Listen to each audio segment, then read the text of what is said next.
Dieu est grand. Chantons-les combien Dieu est grand. Et tous verront combien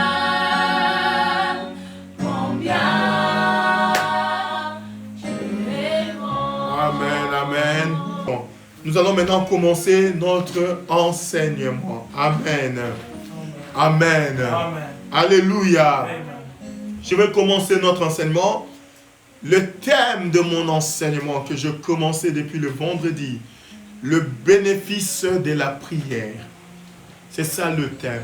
Le bénéfice de la prière. Le bénéfice de la prière. Bien aimé, c'est très important. La prière, nous avons donné la définition. Beaucoup ont donné la définition le vendredi en disant que c'est un dialogue avec Dieu. Mais j'avais bien aimé la définition d'un frère qui a dit que c'est ce dialogue avec Dieu, mais au profit de l'homme dans toutes les situations. C'est-à-dire que ce dialogue est bénéfique à l'homme. Ce dialogue est bénéfique à l'homme dans toutes les situations de sa vie. Donc, il ne faut pas l'oublier. Et vraiment, et je voulais dire aussi que si tu ne connais pas c'est quoi la prière, tu ne peux pas ressentir le bénéfice de la prière. Parce que les gens confondent beaucoup de choses. Et d'abord, il faut savoir c'est quoi une bonne prière. Alléluia. Amen. C'est quoi une bonne prière? Et j'ai commencé par montrer la bonne prière. J'ai dit, bien-aimé dans le Seigneur, c'est la prière que nous prions pour que Dieu descende dans nos vies. Alléluia. Le bénéfice de la prière. Et le bénéfice de la prière, on ne peut pas le ressentir si on ne connaît pas c'est quoi la prière. Nous devons savoir c'est quoi la prière. Et nous avons donné la définition de la prière. Et tout a commencé dans les livres de Matthieu. Je vais demander à un frère qui se trouve derrière la caméra de me lire. Ceux qui nous suivront sur YouTube. C'est-à-dire que j'ai des gens qui m'accompagnent pour faire ce culte et cet enseignement. Je demande au serviteur Joël de prendre la Bible et de me lire Matthieu chapitre 6. À partir du verset 9. Verset 9 à 10. Matthieu chapitre 6, à partir du verset 9 à 10, je lis au nom de Jésus. Amen. Voici donc comment vous devez prier. Notre Père qui es aux cieux, que ton nom soit sanctifié. Verset 10, que ton règne vienne, que ta volonté soit faite sur la terre comme au ciel. Amen. Amen. Amen. Que ta volonté soit faite sur la terre comme au ciel. Que ton règne vienne. Il commence d'abord par glorifier Dieu. Ça, c'est le schéma d'une bonne prière. Et il dit maintenant que ton règne vienne. C'est-à-dire que le règne de Dieu dans nos vies, c'est très important. Tu ne peux pas prier sans le règne de Dieu. Tu ne peux pas demander, tu ne peux pas te mettre à genoux sans pour autant entrer en contact avec le règne de Dieu. C'est impossible. C'est une prière qui est destinée à la mort s'il n'y a pas le règne. C'est pourquoi vous allez voir dans le livre de Genèse, lorsque Jacob est en train de fuir, d'aller se marier chez son oncle Laban, la Bible dit, sur la route, il faisait noir, c'était le moment de dormir, il dort. La Bible dit, il voit l'échelle. Dieu met l'échelle entre le ciel et la terre. C'est-à-dire que Dieu met une communication entre le ciel et la terre. La Bible dit, les anges montaient et descendaient. C'est-à-dire que ça prouve que le règne de Dieu a quitté le ciel pour descendre là où il y avait Jacob. C'est-à-dire qu'avant que Jacob commence à prier, il y avait déjà le règne de Dieu là où Jacob était. Dieu avait pris la possession de cet endroit-là. Tu ne peux pas ressentir le bénéfice de la prière si cette prière, il n'y a pas le règne de Dieu dans la prière.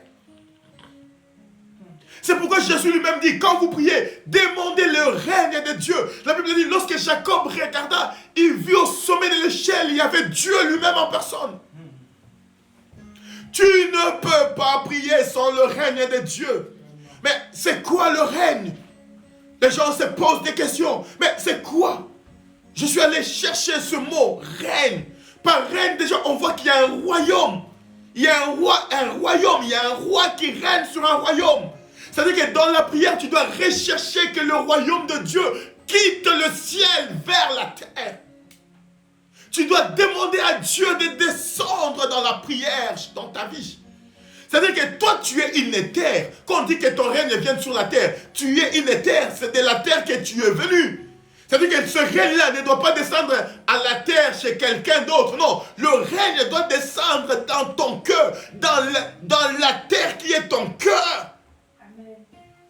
C'est là que ce règne doit descendre. C'est là que Dieu doit dominer. Par le règne, nous voyons le mot domination. Par le règne, nous voyons le mot espace. C'est-à-dire que Dieu doit occuper tout l'espace de ton cœur dans la prière. Si tu veux ressentir le bénéfice de la prière, Dieu doit occuper l'espace de ton cœur. Dieu doit occuper, Dieu doit régner dans ton cœur. Dans le règne, nous voyons le mot influence. C'est-à-dire que la vie d'un chrétien doit être influencée par le ciel. Tu ne peux pas prier et que le monde t'attire. Tu ne peux pas être chrétien dans la prière et être influencé par le monde. Un enfant de Dieu qui prie n'est pas influencé par la nouveauté de ce monde. Un enfant de Dieu qui prie est influencé par le ciel. Tant que ton désir ne sera pas porté vers l'influence du ciel, ton désir sera tourné vers la chair. Oh, le désir de la chair est contraire à la volonté de Dieu.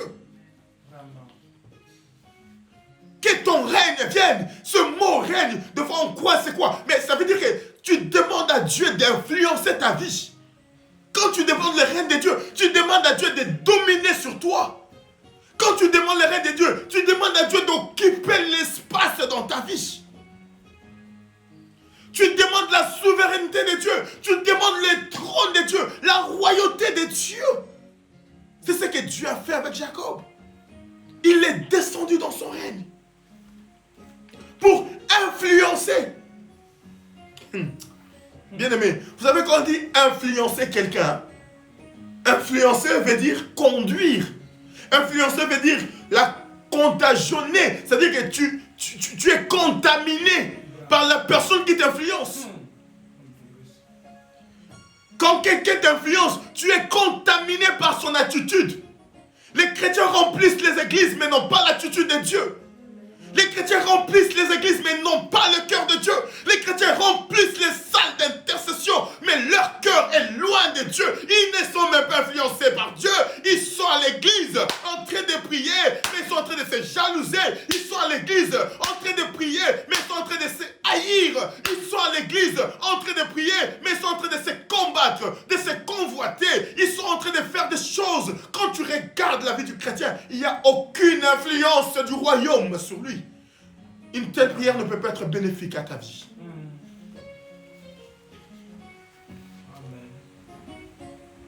Les chrétiens, ils n'ont même plus besoin du règne de Dieu.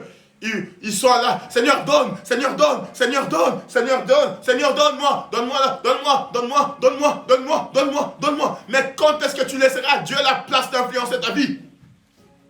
Une bonne prière, c'est lorsque le Seigneur influence ta vie. C'est pourquoi Jésus commence par dire, quand vous priez, demandez les règnes. C'est-à-dire que demandez l'influence de Dieu dans votre vie. Demandez la présence de Dieu dans votre vie. Demandez le règne. Demandez à Dieu de vous contaminer. Vous savez, Dieu c'est un virus. Lorsqu'il arrive dans ta vie et qu'il ne te contamine pas, c'est que soit tu as des antidotes. Beaucoup de chrétiens à l'église ont des antidotes. Ils sont à l'église. Vous savez, je disais à des frères, si tu es chrétien et que le péché ne te fait plus peur, si tu es chrétien et que le péché ne te fait plus rien, c'est-à-dire que tu es immunisé. Quand tu deviens immunisé contre le péché, c'est très dangereux. Vraiment. Les chrétiens doivent se laisser soumettre sous l'influence de Dieu. C'est ça ce que ça veut dire que ton règne vienne. Les chrétiens doivent se laisser amener par Dieu, que Dieu puisse agir dans la vie. Et quand on dit que le règne, ce n'est pas toi qui décides, maintenant c'est le règne de Dieu qui décide. C'est pourquoi il rajoute que ta volonté soit faite. C'est-à-dire que quand Dieu descend dans son influence, quand Dieu descend dans son règne, il amène avec lui sa volonté. Dieu ne peut pas descendre dans ta vie, Dieu ne peut pas influencer ta vie s'il n'y a pas sa volonté dans ta vie. La volonté, c'est ce que veut quelqu'un sur quelqu'un d'autre. Et la volonté, c'est quelqu'un d'autre décide à ta place. Quand il dit que ta volonté vienne, ça veut dire que, Seigneur, dans ma prière, je veux que toi, tu décides à ma place. En fait, un chrétien, un véritable chrétien, quand il prie, il dit, Seigneur, que ta volonté soit faite. En d'autres mots, il est en train de dire à Dieu que ta décision s'accomplisse dans ma vie et non la mienne.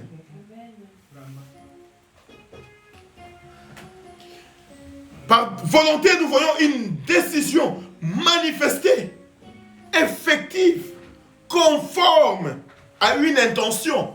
C'est-à-dire que toi, tu as l'intention, mais la volonté, la décision ne viendra pas de ton intention. La décision vient de celui qui influence ta vie. C'est le souhait de Dieu qui doit s'accomplir dans ta vie. Une bonne prière, c'est la prière où Dieu est au centre de tout. Une bonne prière, c'est la prière où Dieu prend la charge. Une bonne prière, c'est la prière où Dieu se trône sur toi en quelque sorte. Une bonne prière, c'est la prière où Dieu est enraciné en toi. Vous savez, les gens ils viennent à l'église. Pasteur, je veux me marier. Mais est-ce la volonté de Dieu? Mais on est pressé. On vit dans un monde où tout est pressé, en fait. On vit dans un monde de fast-food. On vit dans un monde de micro-ondes. On vit dans un monde où tout va vite. Train à grande vitesse, les avions, où on essaie de réduire le temps pour que ça aille vite. On vit dans un monde où on est connecté, mais on veut que ça aille vite. Et le chrétien, au lieu d'être influencé par Dieu, ils sont influencés par le monde. C'est-à-dire que quand ils prient à Dieu, ils veulent que ça va vite aussi. Parce qu'ils ont des choses à prouver contre les autres, envers les autres. C'est-à-dire que comme tel a ça, moi je veux. Et je veux, mais est-ce que ce que tu veux, c'est ce que Dieu veut? La question qu'il faut se poser, est-ce que je vais ressentir le bienfait de cette prière parce que est-ce que Dieu le veut? Vous savez, toute prière qui n'est pas dans la volonté de Dieu amène le problème. Tu ne ressentiras pas le bénéfice de la prière où Dieu ne se retrouve pas. Vous allez me dire, mais pasteur, c'est la prière, mais pourquoi Dieu l'a exaucé? Israël, dans les livres, dans la Bible, nous voyons que Israël, lorsqu'ils sont arrivés à Canaan, la terre qui était de Dieu, la Bible a dit, le peuple a commencé à voir d'autres peuples qui avaient des rois. Ils ont envié le peuple à gauche, à droite, qui avait des rois qui trônaient sur eux. Ils ont dit à Samuel ceci, Samuel, nous voulons qu'un roi règne sur nous. Dieu, on ne le voit pas. Ils ont fait une prière, on veut un roi, on veut un roi. Samuel était attristé. Il est parti dire à Dieu, mais Seigneur, regarde. Écoutez ce que Dieu dit. Donc ce peuple m'a rejeté. Ils veulent un roi. Il dit, Samuel, donne-leur un roi. Écoutez, le peuple même, il dit, donne-nous quelqu'un qui va dominer sur nous. On veut être comme tous les autres. Mais ce n'était pas la volonté de Dieu. Dieu avait donné Saoul. On connaît comment Saoul a conduit Israël. Mais c'était une prière exaucée. Mais c'était une prière qui ne rencontrait pas la volonté de Dieu. Nous connaissons le sort de cette prière. Mais quand la prière ne rencontre pas la volonté de Dieu, tu ne ressentiras pas le bénéfice de la prière. Ça t'amènera plus de problèmes qu'autre chose.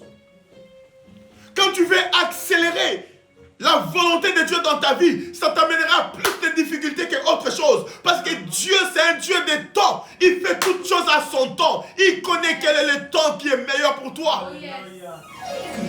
Bien-aimé, l'agriculteur ne sème pas tous les fruits au même moment. Il y a deux moments où il va semer le maïs. Ce ne sera pas le moment où il va semer la pomme. Le moment où il va semer la cerise. Ce ne sera pas le moment où il va semer le raisin. Le moment où il va semer le raisin. Ce ne sera pas le moment où il va semer l'avocatier. Amen. Il sait quel est le temps favorable pour tel et tel fruit. Oh, yes.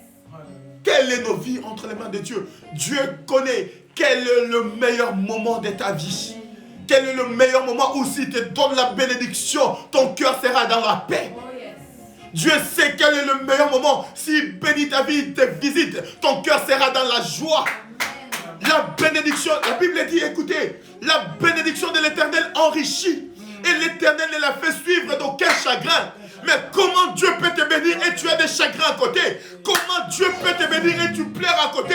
Si Dieu te bénit, tu pleures, c'est que ce n'est pas Dieu qui t'a béni. Amen. La bénédiction de Dieu enrichit. Et Dieu ne le fait suivre d'aucun chagrin. C'est-à-dire que Dieu, c'est un Dieu des temps. Les temps de Dieu dans la prière. Par la notion du temps, il y a la volonté de Dieu. Est-ce que ta prière rencontre la volonté de Dieu? Bien aimé, vaut mieux souffrir, être dans la volonté de Dieu qu'avoir l'apparence d'être dans l'abondance, mais hors volonté de Dieu. Tu es plus exposé en dehors de la volonté de Dieu que dans la volonté de Dieu. Même quand tu as l'impression que rien ne marche, vaut mieux que rien ne marche dans la volonté qu'à l'extérieur de la volonté. Vaut mieux qu'on te mette dehors. C'est la volonté de Dieu que tu sois dehors de la maison, que tu sois dans une maison qui n'est pas la volonté de Dieu. Ça risque de s'écrouler sur toi. Amen. Vaut mieux vivre à l'extérieur, mais c'est la volonté de Dieu que être... Oh, vous savez, la Bible, elle répond à toutes ces questions. La Bible dit, vaut mieux les légumes dans la paix qu'une maison remplie de viande où on n'a pas la paix. C'est-à-dire qu'il vaut mieux être dans la volonté qu'à l'extérieur de la volonté. Parce que le risque est grand d'être à l'extérieur de la volonté de Dieu. La bonne prière qui amène la volonté de Dieu dans nos vies. Écoutez la volonté de Dieu. 1 Jean et 3 Jean, le livre de 3 Jean, chapitre 1, verset 2. Et c'est vers l'Apocalypse. Pour le frère qui va lire, allez vers l'Apocalypse. C'est le serviteur Joël qui va nous lire ça. 3 Jean chapitre 1, verset 2.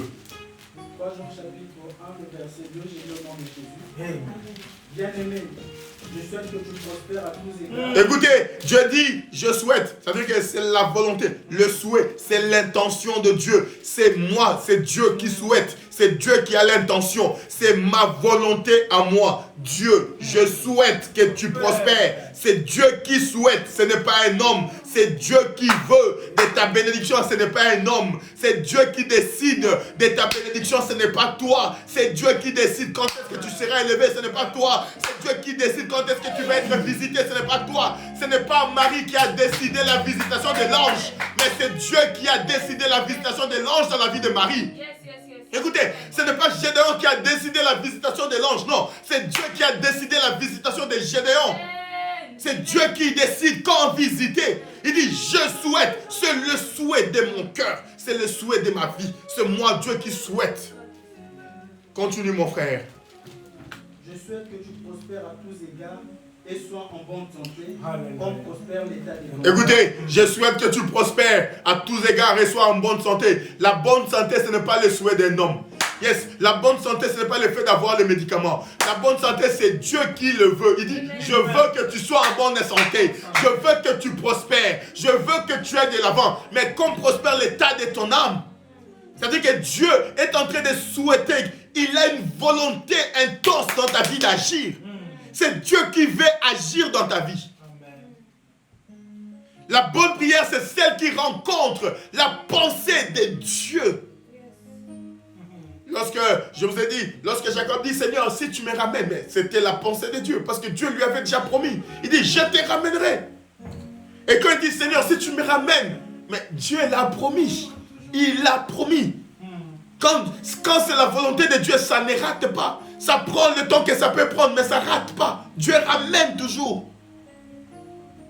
Dieu a promis à Abraham, il a dit à Abraham, ton peuple, ta population, ta descendance ira en captivité. 4 siècles après, je ramènerai ce peuple sur cette terre. Bien aimé, après 430 ans, un jour Moïse est parti paître le troupeau troupeaux de son beau-père. Et sur la montagne, il rencontre Dieu. Dieu dit à Moïse, j'ai vu la souffrance de mon peuple, je suis descendu. Ce n'est pas Israël qui a invoqué Dieu de descendre. Il dit, je suis descendu pour les délivrer. C'est ma volonté, c'est moi qui décide de les délivrer. Il dit, j'agirai. Qui s'y opposera? Je vais opérer. Qui va s'y opposer? Je suis descendu pour délivrer ce peuple. Je suis descendu pour délivrer ce peuple. Moïse doutait même. Moïse a beaucoup douté. Il a dit, on ne va pas me croire. On me posera des questions. Qui tu es? Il a dit à Moïse, va dire au peuple, je suis celui qui suis. Je suis. C'est un Dieu qui se conjugue dans le présent. C'est pas un Dieu qui se conjugue dans le passé. Il se conjugue dans le présent. Il se conjugue dans le passé. Il se conjugue dans le futur. Il dit, je suis. Cela veut dire quoi? Quand Dieu dit je suis, cela veut dire que je souhaite que tu prospères à tous égards. Cette parole est d'actualité. Parce que le Dieu qui a prononcé cette parole est. Ah, quelqu'un ne m'a pas compris. Alléluia. C'est-à-dire que le Dieu qui a promis ton succès là, il est encore vivant. Il est vivant, Seigneur. Bien-aimé, les difficultés du temps présent ne doivent pas empêcher ton cœur à croire encore à Dieu. Recherche la volonté de Dieu dans ta prière. Regarde, depuis que tu recherches ta volonté à toi, qu'est-ce qui t'arrive? Rien. Regarde, tu forces même dans la prière. Tu as pleuré, tu as dit des choses, mais rien ne va. Parce qu'il n'y a pas la volonté de Dieu. Recherche la volonté de Dieu. Recherche Dieu dans sa volonté. Il dit à Moïse, je suis descendu. Bien aimé, sur la montagne, ce n'est pas Moïse qui a cherché Dieu. C'est Dieu qui est venu à la rencontre de Moïse. Parce qu'il avait décidé de délivrer Israël. C'était sa volonté de délivrer Israël. Bien aimé, une bonne prière où tu peux ressentir le bénéfice de la prière, c'est une prière qui se fait à l'aide d'un médiateur. Écoutez, le médiateur, les gens ils font la prière, Seigneur bénis-moi, Seigneur bénis-moi, oh, Amen. Non, Jésus doit être au centre de ta prière. Jésus-Christ doit être le centre de ta prière.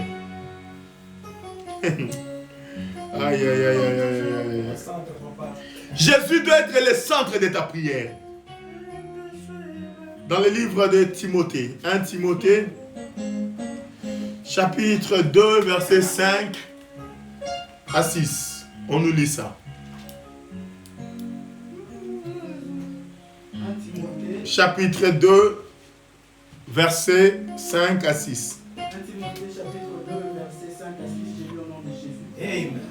Car il y a un seul Dieu, et aussi un seul médiateur entre Dieu et les hommes, Jésus-Christ, homme. Amen, c'est fini. C'est-à-dire qu'il y a un seul Dieu.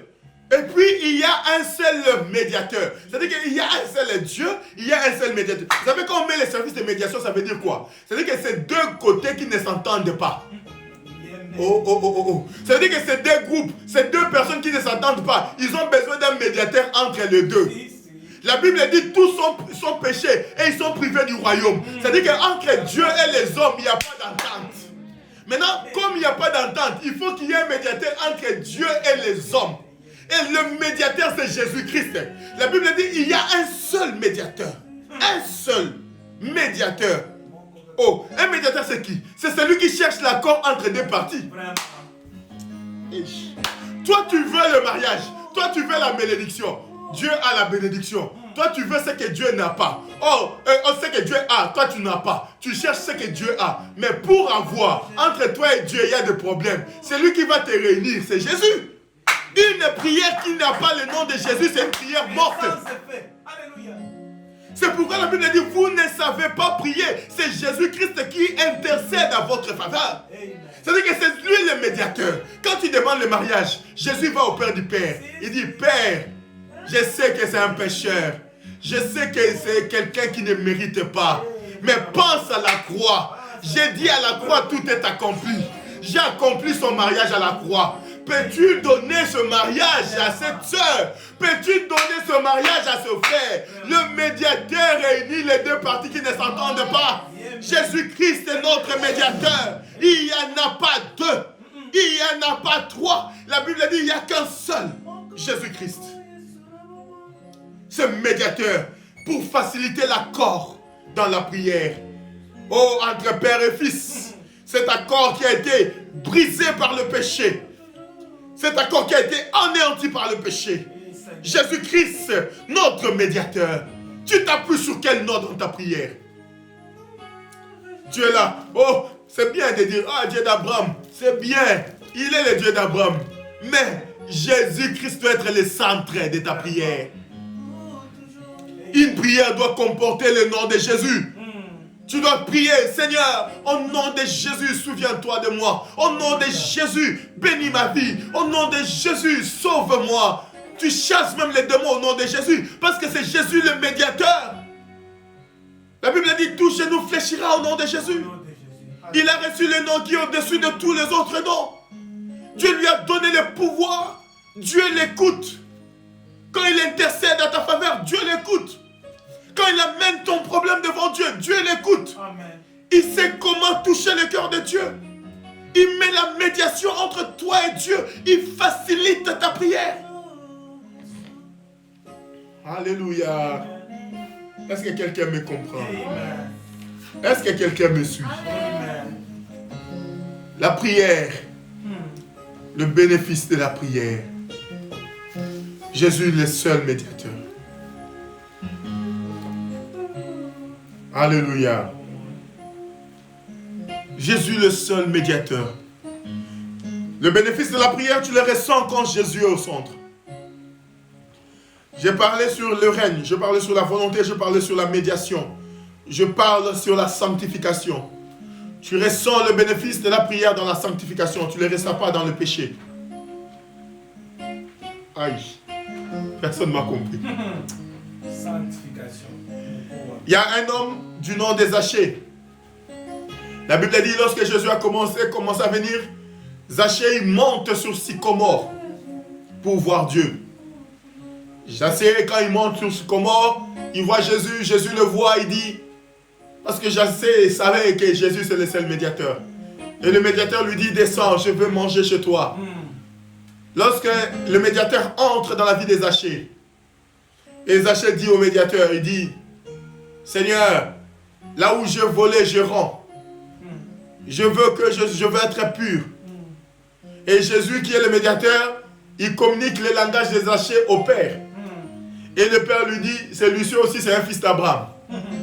C'est-à-dire que tu ne peux pas vivre le bénéfice de la prière si tu n'as pas la vie de sanctification. Une prière sans sanctification, bien aimé, c'est comme quelqu'un qui roule avec le mazout, il met l'essence dedans. Catastrophe. Lorsque Bartimée il entend parler de Christ, la première des choses, Bartimée crie, dit Jésus qui est le médiateur. Jésus, Jésus, fils de David, aie pitié de moi. Avant la demande, il a commencé à se sanctifier. Il dit Jésus, fils de David, aie pitié de moi. Il y a beaucoup de guérisons. Quand Jésus a vu les gens, il a dit tes péchés te sont pardonnés. La prière qui n'est pas accompagnée d'une vie de sanctification, ce n'est pas une bonne prière. Et tu ne pourras jamais, jamais, jamais ressentir le bénéfice de la prière si la vie de sanctification n'est pas en toi. C'est pourquoi vous allez voir aujourd'hui, les hommes de Dieu forcent, les chrétiens forcent. Les églises sont remplies de gens que je vais appeler les chauves-souris. Ils sont ni oiseaux, ni mammifères, ni je ne sais pas quoi. Aujourd'hui, tu le vois dans telle église, église de Jésus retour. Demain, tu vas le voir, église de Jésus est déjà revenue. Le lendemain, tu vas le voir, Jésus a donné. Ils changent d'église en église, croyant que le changement, c'est ça. Ils changent d'homme de Dieu, croyant qu'en les imposant les mains, ils vont être bénis. Je regarde sur Facebook, je vois les gens, tel prophète. Regardez les lives de prophètes. C'est beaucoup de gens, non?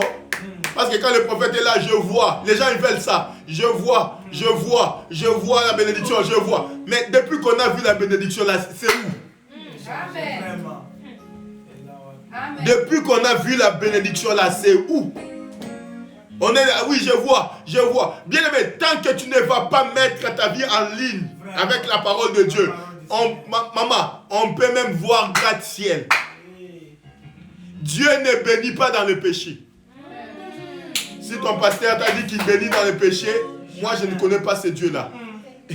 Dieu ne bénit pas dans le péché. 1 Timothée chapitre 2 verset 8. Écoutez ce que Dieu dit. Parce que Dieu est là. Oh ma sœur, je vois les mariages. Je vois tu vas épouser un blanc. Oh, nous les noirs là, on n'est pas capable d'épouser. Là tu vas voir la sœur. Amen, amen. Oh, peut-être que tu es en train de fouiller. Tu vas épouser un blanc, un chômeur. Tu vas épouser un blanc chômeur, pas moi. Hein? Tu es en train de fouiller un noir comme moi. Peut-être que moi j'ai quelque chose dans ma poche ici. Toi tu fouilles, tu veux un blanc chômeur. Oh, je vois, ma soeur, je vois. Et je vois. Papa, on te dit qu'on voit là. Tu es le mari d'autrui, non? Commence d'abord par laisser le mari d'autrui. Si tu veux ressentir le bénéfice de la... Avant qu'on voie le mari là, il fallait d'abord que le prophète te dise que abandonne le mari d'autrui. Oh yes.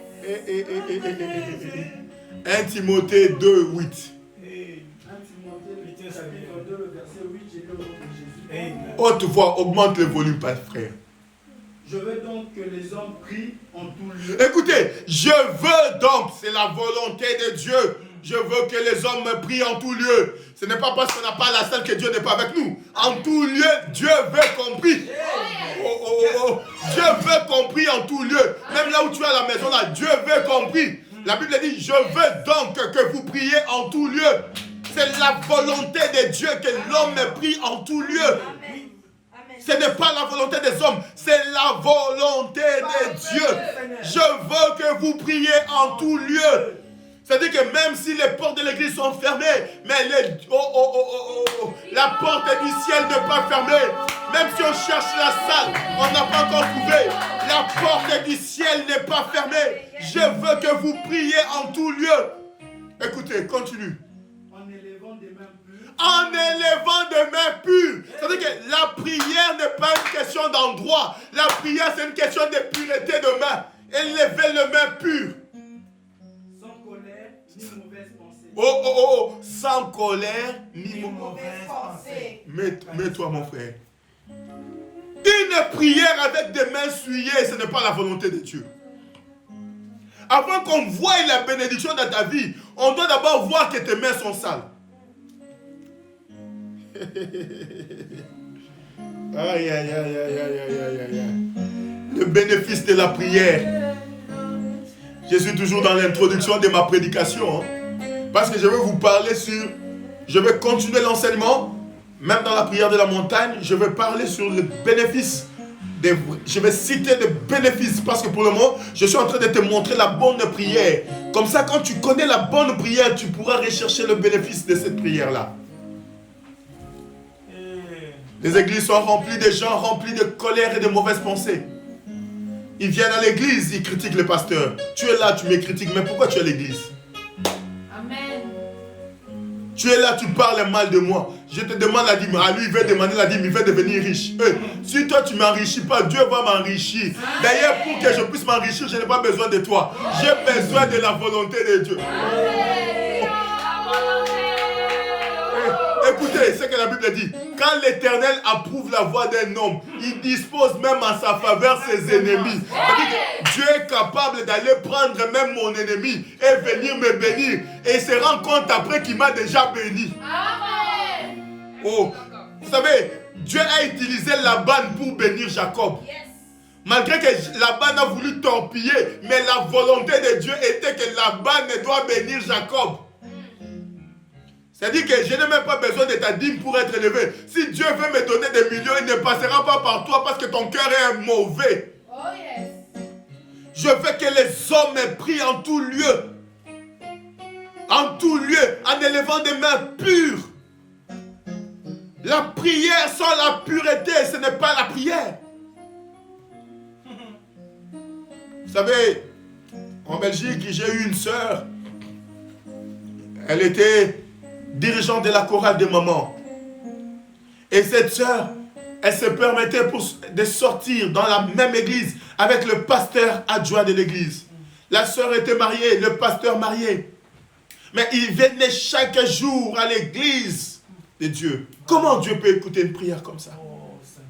Repentons-nous.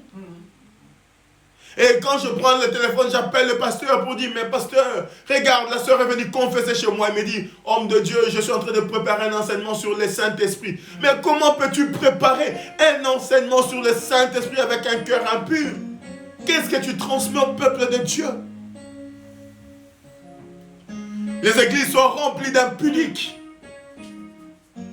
Quelle est ta cause d'aller à l'église? Tu vas à l'église pour montrer ta beauté, comment tu es belle, comment tu es beau. Et pour rechercher les jeunes filles d'autrui et salir les filles d'autrui. Tu es en train de donner des grossesses par-ci, par-là. Tu utilises ta beauté, mais la beauté, elle est vaine. La Bible dit, la femme qui craint l'Éternel, c'est celle qui sera honorée. On n'honore pas celle qui est belle, on honore celle qui... On n'honore pas la femme qui est belle, on honore la femme qui craint l'Éternel. Parce qu'il n'y a pas de plus grande beauté que la crainte de Dieu. Bien-aimé, toi tu veux rechercher Dieu mais dans le péché. Tu veux rechercher Dieu dans la saleté, dans la boue. Avant de voir Dieu, demande pardon. Sanctifie-toi d'abord. Recherche Dieu. Jésus lui-même dit dans Matthieu, dit, pardonne-nous nos péchés. Nos péchés, pardonne-nous. Tu ne peux pas aller en prière suyer. Dieu ne peut pas. La Bible dit, Dieu n'exauce pas le pécheur. Une prière sans la sanctification n'est pas une bonne prière. Tu dois rechercher la sanctification. La Bible dit rechercher la sanctification sans laquelle personne ne verra Dieu. Or, dans ta prière, tu veux voir Dieu. Mais comment voir un Dieu en étant impur? Recherche la pureté dans la sanctification.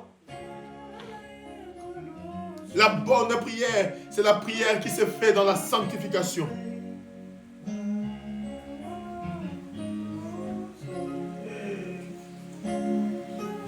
La bonne prière, sans joie.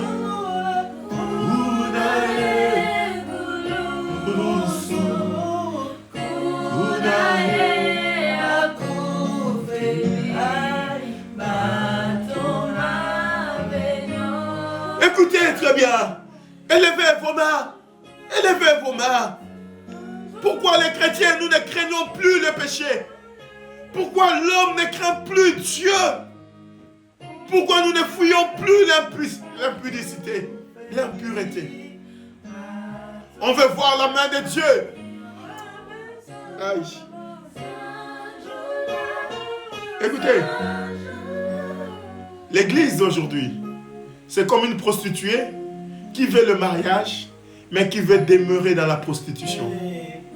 Vraiment. Tu ne peux pas souhaiter le mariage et rester dans la prostitution. C'est incompatible. C'est ça les chrétiens aujourd'hui. Ils veulent la main de Dieu, mais ils veulent rester dans leur ancienne vie. Ils veulent vivre leur vie, mais rester dans l'ancienne vie. Ils veulent que Dieu donne, mais en étant dans le péché. Dieu ne peut pas. La bonne prière, c'est la prière qui s'est faite dans l'esprit. Ephésiens 6, 18.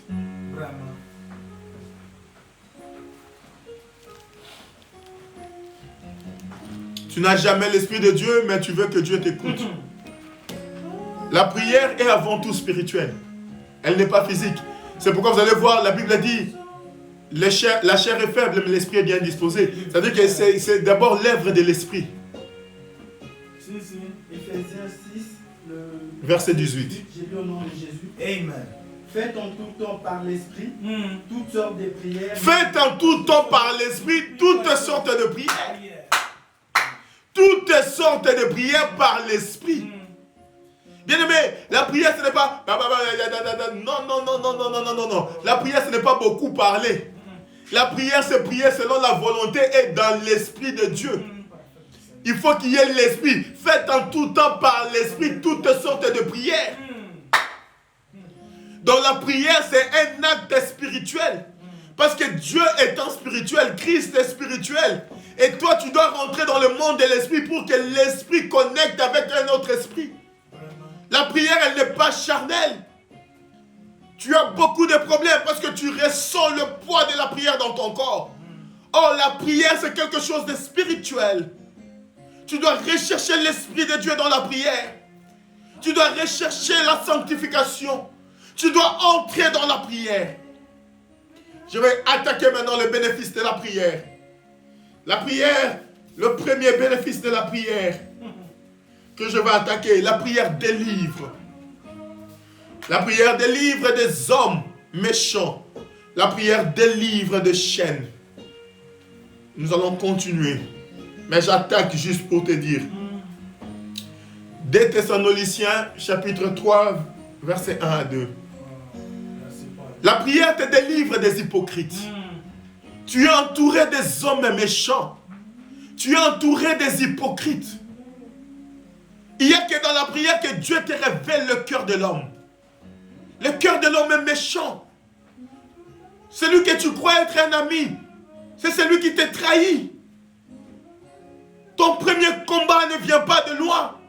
Vient de ce proche que tu considères que tu ouvres ton cœur. Celui qui te poignarde, il n'est pas loin. Les collaborateurs qui travaillent avec toi, c'est celui le premier ennemi de ta vie. Et la prière te délivre des hommes méchants. Lis. 2 Thessaloniciens, chapitre 2, le verset... Chapitre 3. Chapitre 3, le verset 2. 1 à 2. Le verset 1 à 2, j'ai lu au nom de Jésus. Amen. Au reste, frères, priez pour nous, afin que la parole du Seigneur se répande et soit glorifiée comme elle est chez vous. Le verset 2.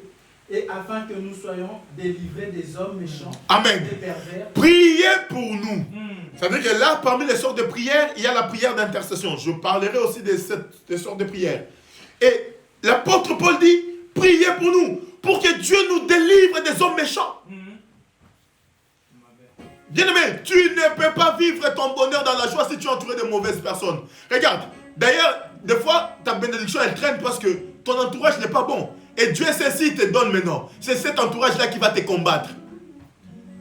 Déjà, tu dois te séparer des hommes méchants qui n'aiment pas ta progression. Or, pour connaître les hommes méchants, Dieu doit te révéler ces hommes dans la prière. La prière, c'est l'outil qui te permet d'être délivré des hommes méchants tout autour de toi. Parce que si Dieu te bénit avec de tels hommes à côté, ils seront le premier à te combattre. L'apôtre dit, priez pour nous, pour que nous soyons délivrés des hommes méchants. Nous soyons délivrés des hommes méchants. Priez pour nous, que Dieu nous délivre des hommes méchants. Bien-aimé, celui qui t'entoure là, c'est celui-là le méchant. Prie pour que Dieu te délivre de méchants. Parce que dans des conditions où tu vis, si Dieu te bénit, la première personne qui va te combattre, c'est cet homme méchant qui est à côté de toi. Amen. Prie Dieu pour que Dieu te délivre des hommes méchants. Prie Dieu pour que Dieu te délivre des hommes méchants. Prie Dieu pour que Dieu délivre l'église des hommes méchants. L'église est remplie des hommes méchants. Ils viennent avec de bonnes paroles. Ils viennent avec de belles intentions. C'est le premier à combattre l'église. Priez pour nous, pour que Dieu nous délivre des hommes méchants. Le bénéfice de la prière, Dieu te délivre de tes ennemis qui t'entourent. Dieu te délivre des traîtres dans la prière. Dieu te révèle. C'est pourquoi vous allez voir, lorsque Judas a voulu faire son œuvre, Jésus n'était pas étonné. D'ailleurs, c'est Jésus qui lui dit, fais ce que tu as à faire. Jésus connaissait Judas. Parce que Jésus était un homme de prière. Jésus était un homme de prière. Lorsque Israël est parti dans le combat, ils ont perdu contre le fils d'Aï. La Bible dit, l'homme de Dieu a rassemblé le peuple.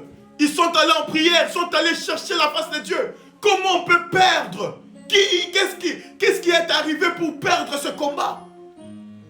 La Bible dit, Dieu lui dit, Josué, ne pleure pas, arrête. C'est dans la prière, Dieu lui dit, arrête, rassemble le peuple. Il rassemble le peuple. Dieu, la Bible dit, Dieu choisit une tribu. Il dit, les 11 autres tribus partaient. C'est dans la prière, c'est un homme de prière. Et dans cette tribu-là, Dieu dit, que telle famille reste. On a pris toutes les autres familles, on a mis de côté. Et encore, dans la prière, Dieu lui dit, c'est là, c'est là, c'est là. La prière révèle des hommes. La prière révèle des choses cachées. Même quand les hommes sont méchants tout autour de toi, Dieu par la prière les révèle. Dieu te montre tes ennemis. et te donne la possibilité de te séparer. Il dit priez pour que Dieu nous sépare des hommes méchants. Sépare-toi des hommes méchants dans la prière. Aïe, aïe, aïe, aïe, aïe, aïe. J'ai beaucoup de choses à parler.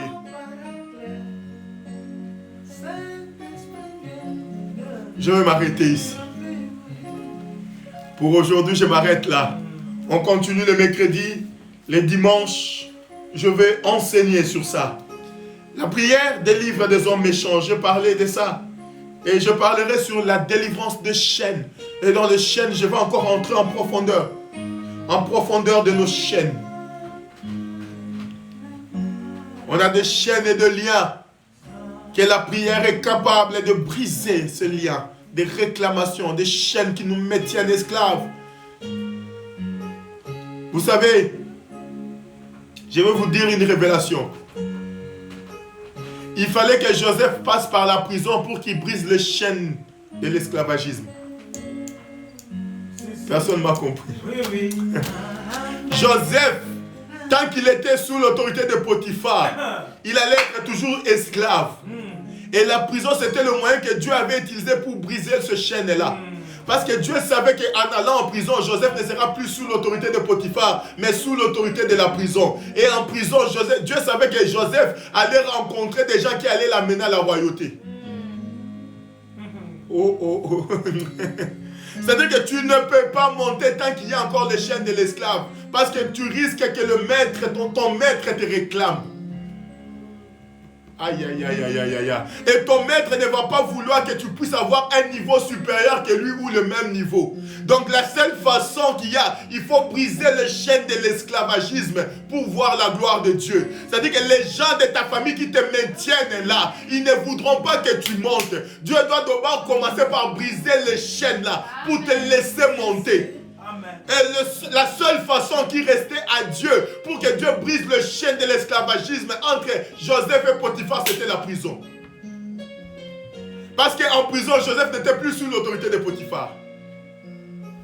Je mets quiconque à défi pour me contredire. Parce que vous allez voir, mais même en prison, il a pris la promotion. Or, quand Potiphar l'a jeté en prison, il ne l'avait pas jeté pour qu'il puisse aller prendre la promotion en prison. Aïe! Parce que Potiphar l'a jeté en prison, parce que Potiphar avait la colère de Joseph, que celui-ci est en train de courtiser ma femme. Et dans la pensée de Potiphar, Joseph ne devait pas devenir prisonnier chef. Mais Dieu a amené Joseph prisonnier, yes. Il l'a amené en prison, il a brisé le lien avec Potiphar. Et en prison, Joseph devient chef. Et de là, Dieu l'amène au-dessus de Potiphar. Parce que c'était la seule façon que Dieu avait pour briser les chaînes. Tu ne peux pas monter si Dieu n'a pas encore brisé les chaînes. Or, la prière brise les chaînes. La prière brise les chaînes. La prière rompt les chaînes. Et quand Dieu va rompre les chaînes, tu montes, même tes ennemis. Vous savez, quand on est délivré des mauvaises personnes, aïe, c'est ce qui s'accomplit dans la vie de Joseph. Oh, Sakabako Reaka. Vous imaginez Joseph être élevé avec une femme de Potiphar comme ça. Il fallait que Dieu sépare d'abord des gens tout autour. Loin de ses frères méchants. Dieu l'a amené loin de la haine de ses frères. Il les a séparés. Loin. Et il est arrivé dans la maison de Potiphar. Il a séparé des chaînes de l'esclavagisme. Il l'a mis en prison. Et Joseph est parti en prison. Ça dit que Potiphar dans sa pensée dit durée indéterminée. Mais Dieu dans la pensée savait que c'était à durée déterminée. Mais c'était juste un moyen où Potiphar avait perdu les traces. Un esclave qu'il avait acheté, il a perdu sa trace. Et quand il a perdu la trace, c'est là que Dieu a récupéré. Et quand Dieu a récupéré, Dieu a élevé. Et quand Dieu a élevé, même Potiphar ne pouvait plus revenir en arrière. Parce que c'était fait. Alléluia. Je parle à une personne ce soir. Je parle à une famille ce soir. Ce qui t'empêche de monter, la prière va te délivrer. Ce qui t'empêche de monter, la prière va te séparer de cela. Ce qui t'empêche de monter, mais des fois il faut accepter la prison. Parce que c'est le moyen que Dieu a trouvé pour te libérer. Des fois, les voies de Dieu sont insondables. Reste dans la prière, reste dans la foi. Accepte les temps difficiles. Peut-être c'est le temps où Dieu te sépare de mauvaises personnes. Ta prière est en train de faire effet. Dieu est en train de te séparer de mauvaises personnes. Accepte les choses qui arrivent dans ta vie parce que c'est la volonté de Dieu. La volonté de Dieu. La volonté de Dieu était que Joseph aille en prison. Ce n'était pas la volonté d'un homme. C'était la volonté de Dieu. Et dans le règne de Dieu, ça accompagnait Joseph en prison pour l'élever après. La prière. Le bien fondé de la prière. Même dans les difficultés, Dieu s'élève. Que le peuple de Dieu soit béni. Amen. Oh, il est vivant. Oh, il est vivant. Oh, il est vivant. Jésus. Il est vivant. Il est vivant. Jésus. Oh, il est vivant. Oh, oh, il est vivant. Que ta volonté soit faite dans ma vie, Seigneur. Que ta volonté soit faite dans mon travail. Que ta volonté soit faite dans ce ministère. Que ta volonté soit faite dans cette église que tu m'as donné de conduire. Que ta volonté soit faite. Que ton règne vienne. Que ta volonté soit faite. Je prie, Seigneur, sépare-moi, délivre-moi. Alléluia. Oh, oh, amen. Alléluia. Oh, alléluia. Amen. Yahweh, alléluia. Yahweh, amen. Yahweh, alléluia. Alléluia. Amen. Oh, yes.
Merci Seigneur pour ta grâce. Merci, alléluia. Au nom de Jésus. Seigneur, je prie pour ton église. Que ton église soit bénie. Soyez bénis dans vos maisons. Que le Seigneur vous délivre. Que le Seigneur vous bénisse. Que le Seigneur vous élève. Que la gloire et la grâce, la faveur de Dieu se manifestent dans vos vies. Au nom de Jésus-Christ. Amen. On se voit les dimanches 26 à la montagne. Restez bénis. Au nom de Jésus-Christ. Amen. Amen.